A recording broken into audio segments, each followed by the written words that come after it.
31મી ઉજવણી પૂર્વે કાયદો અને વ્યવસ્થાની સ્થિતિ જાળવી રાખવા માટે થરા પોલીસ દ્વારા સમગ્ર વિસ્તારમાં લોખંડી બંદોબસ્ત ગોઠવી દેવામાં આવ્યો છે। પીઆઈ કેબી દેસાઈના સીધા માર્ગદર્શન હેઠળ પોલીસ અને હોમગાર્ડના જવાનોએ શહેરના મુખ્ય માર્ગો અને સંવેદનશીલ વિસ્તારોમાં સઘન ફૂટ પેટ્રોલિંગ હાથ ધર્યું હતું।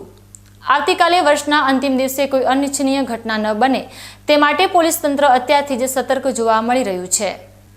થરા પોલીસ સ્ટેશનથી શરૂ થયેલું આ ફૂટ પેટ્રોલિંગ મેઇન બજાર, 84 વિસ્તાર, તાણા, ગોકુલનગર, નાના જામપુરા રોડ તેમજ બસ સ્ટેશન અને માર્કેટ યાર્ડ ગરનાળા સુધી યોજાયું હતું। પેટ્રોલિંગ દરમિયાન પોલીસ દ્વારા વાહન ચાલકોનું બ્રેથ એનાલાઇઝર ગન દ્વારા કડક ચેકિંગ કરવામાં આવ્યું હતું, જેથી નશાની હાલતમાં વાહન ચલાવતા લોકો પર લગામ લગાવી શકાય। આ ઉપરાંત 4 વ્હીલર વાહનોમાં ગેરકાયદેસર રીતે લગાવેલી કાળી ફિલ્મ પટ્ટીઓ પણ પોલીસ દ્વારા સ્થળ પર જ ઉતારવામાં આવી હતી। પોલીસની આકસ્મિક કાર્યવાહીથી અસામાજિક તત્વો અને નિયમોનું ઉલ્લંઘન કરતા વાહન ચાલકોમાં ફફડાટ વ્યાપી ગયો છે।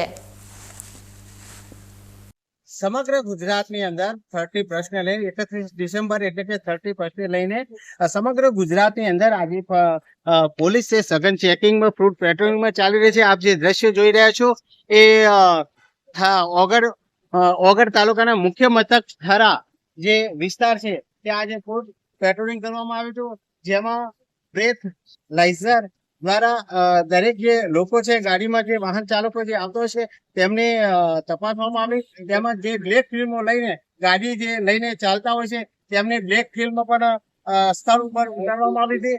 અને જે થરા પોલીસ સ્ટેશન છે પીઆઈ કેબી દેસાઈ દ્વારા પીઆઈ સહિત તેમના પોલીસ હોમગાર્ડ સહિત સમગ્ર થરા એટલે કે થરા 84 એપીએમસી નાનો થઈ, તાણા વિસ્તાર, ગોકુલનગર થઈ, નાના જામપુર થઈ અને અહીંયા એપીએમસી માર્કેટ નાળા સુધી સઘન ફૂટ પેકિંગ ચાલી રહ્યું છે। આપ સીધા ફરી દ્રશ્ય બતાવવાનો પ્રયત્ન કરી કે અહીંયા સમગ્ર જે બ્લેક ફિલ્મો છે તેમને પોલીસ દ્વારા સઘન ચેકિંગ ચાલી રહ્યું છે અને 31 ને લઈ અને સઘન ચેકિંગ દ્વારા ફૂટ પેટ્રોલિંગ થઈ રહ્યું છે। Mansi Chauhan, DK news, press reporter, Kankrej, Banaskantha.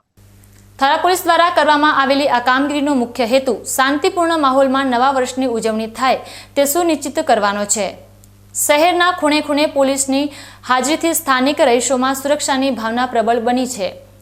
Police અધિકારીઓએ સ્પષ્ટ સંકેત આપ્યા છે કે 31મીની ઉજવણીના નામે નિયમો તોડનારાઓ સામે કડક કાયદાકીય પગલાં ભરવામાં આવશે।